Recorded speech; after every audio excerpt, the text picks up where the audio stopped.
अब सुदामा जी बोले, लाला मेरी पत्नी की तो पूछ ली, अब तू ये बता कि तैने शादी करी कि ना करी। अब कृष्ण भगवान नीचे नजरें करके बोले, अब भैया क्या बताऊं, कैसे करी, क्या करी, कितनी करी, अब क्या ही बताऊं, कथा बहुत लंबी है। बोले बता, हमें मिलवा भाभी से। तो कन्हैया जी ने आवाज लगाई, ए जी सुनती हो, आकर के प्रणाम तो कर लो हमारे भैया को। जैसे ही भगवान ने ये कहा तो रुक्मणी जी आई, उन्होंने सुदामा जी को प्रणाम किया। सुदामा जी बोले, आयुष्मान भव। अब जैसे ही रुक्मणी जी हटी, सत्यभामा आ गई, आयुष्मान भव, जामवती आयुष्मान भव, ऐसे करते गए। और जैसे ही आशीर्वाद देते देते भगवान की नजर पड़ी ना, सुदामा जी ने देखा तो महाराज यहाँ से लेकर के और महल के बाहर तक लाइन लगी हुई है। अब सुदामा जी पूछ रहे हैं, कन्हैया ये क्या चक्कर है, हमें कछु समझ नहीं आई, ये कौन है ये सब। तो कन्हैया बोल रहे, सुदामा जी सब आशीर्वाद है आपको, सब पत्नियां ही है। तो बोले कितनी है ये। बोले अरे इन सब बातों में कुछ नहीं रखा, आप तो आशीर्वाद देते जाओ, बस जितनी आती जाए सबको आशीर्वाद देते जाओ। अब सुदामा जी कह रहे हैं, आयुष्मान भव, आयुष्मान भव, सौभाग्यवती भव, सौभाग्यवती भव, पर एक एक करके आते जा रही हैं। सुदामा जी को हाथ दुख गो, हाथ तो उन्होंने रख लियो नीचे, फिर थोड़ी देर में जीभ भी दुख गई, फिर बोलते रहे भव भव भव, फिर उसके बाद में मुंह भी बंद कर लियो, ऐसे ही बैठ गए। भैया लाला मेरे बस की ना आशीर्वाद देवो, मैं तो सामूहिक रूप से आशीर्वाद दे सकूं कि सब सौभाग्यवती रहें, सब आयुष्मती रहें, सब पुत्रवान पौत्रवान, सबके आनंद होते रहे, सबको आशीर्वाद है। लाला ये तो बता दे कितनी है। अरे भैया बस थोड़ी सी है, कोई बात ना है। खूब सेवा हुई सुदामा जी की, खूब आनंद कराए, खूब भगवान को जलपान कराए। और उसके बाद में सुदामा जी ने कहा, अच्छा लाला सांझ है गई, अब मैं चलूं। तब भगवान ने कहा, गई ठीक है महाराज, जैसी आपकी इच्छा।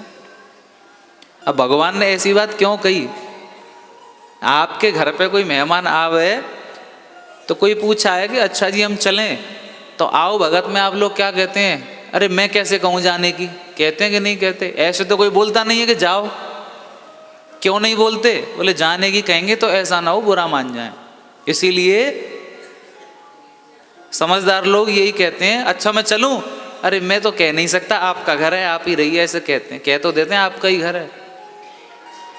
एक यजमान ने बहुत बढ़िया घर बनाया, राधा और शेड में लंबा चौड़ा, हमें दिख गए वहाँ पे वो।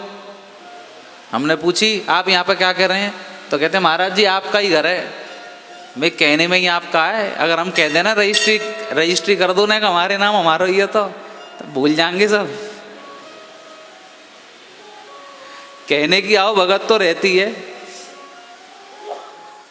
अब किसी से ऐसे नहीं कहा जाता, कोई जाने की पूछे तो ये नहीं अच्छा ठीक है जाओ, ऐसे नहीं कहा जाता। उसके दो कारण हैं। भगवान यदि यूँ कह देंगे कि अभी रुको, तो कहीं ऐसा ना हो कि सुदामा ऐसा समझ लें कि द्वारकानाथ हैं, आज्ञा दे रहे हैं, कह रहे हैं तो बात माननी पड़ जाए।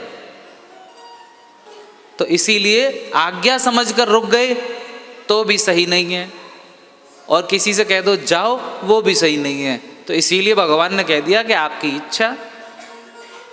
अब सुदामा जी तो संतोषी हैं, चल दिए, पर उनके मन में एक बात आई। देखिए गृहस्थी लोग अच्छे से समझते होंगे ये बात कि कहीं से बाहर से आए, कहीं से आए जाएं, कहीं बाहर की यात्रा करके आए हैं, तो अपने लिए कुछ ले में ना ले में, अपनी पत्नी के लिए बच्चों के लिए इच्छा रहती है कि कुछ ना कुछ ले करके जाएं, क्योंकि देवी जी और बच्चे आज देखते हैं कि पिताजी कुछ ना कुछ तो लाए होंगे बाहर से आए हैं। तो अब सुदामा जी को अपने लिए तो कुछ नहीं चाहिए, पर मन में ये सोच रहे हैं अगर मैं खाली हाथ गया तो सुशीला ना छोड़ेगी, और कुछ नहीं ताने जरूर देगी, कैसे थे तुम्हारे मित्र, कुछ दिया भी नहीं तुम्हें।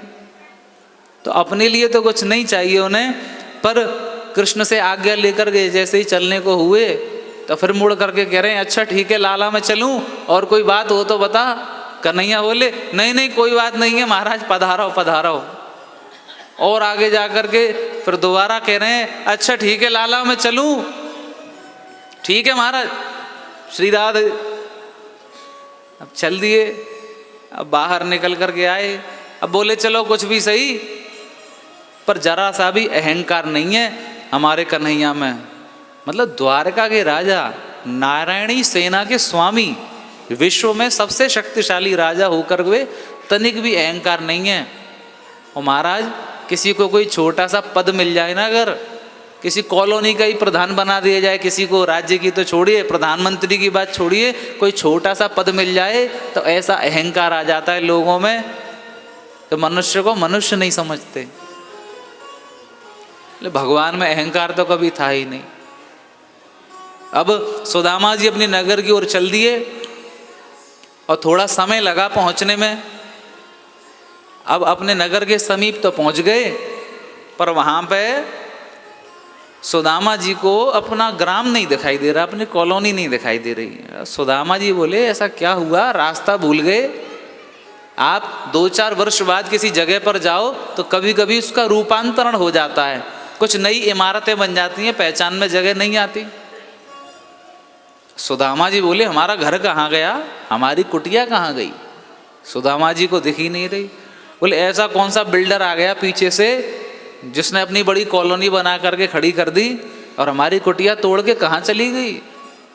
महाराज अपनी कॉलोनी की परिक्रमा लगा रहे हैं सुदामा जी कि हमारा घर कहाँ है। अब परिक्रमा लगाते लगाते घर तो कहीं मिल ही नहीं रहा। अब परिक्रमा लगाते लगाते अपनी कुटिया के द्वार के बाहर से निकल रहे तो अंदर से सुशीला जी ने सुदामा जी को देख लिया। उन्होंने अंदर से आवाज लगाई, अरे स्वामी।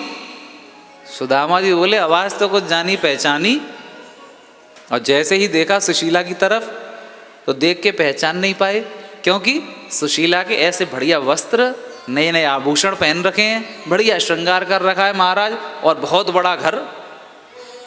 सुदामा जी देख के बोले जी देवी जी आज्ञा करें, आपने मुझे आवाज लगाई। सुशीला बोली अरे स्वामी मैं सुशीला, आप मुझे पहचाने नहीं क्या? सुदामा जी बोले अरे सुशीला कौन से पार्लर से होके आई हो, पहचान में ही नहीं आ रही, और ये किसके घर में खड़ी हो? तो बोले अरे ऐसे कह रही हो जैसे आपको कुछ पता ही नहीं।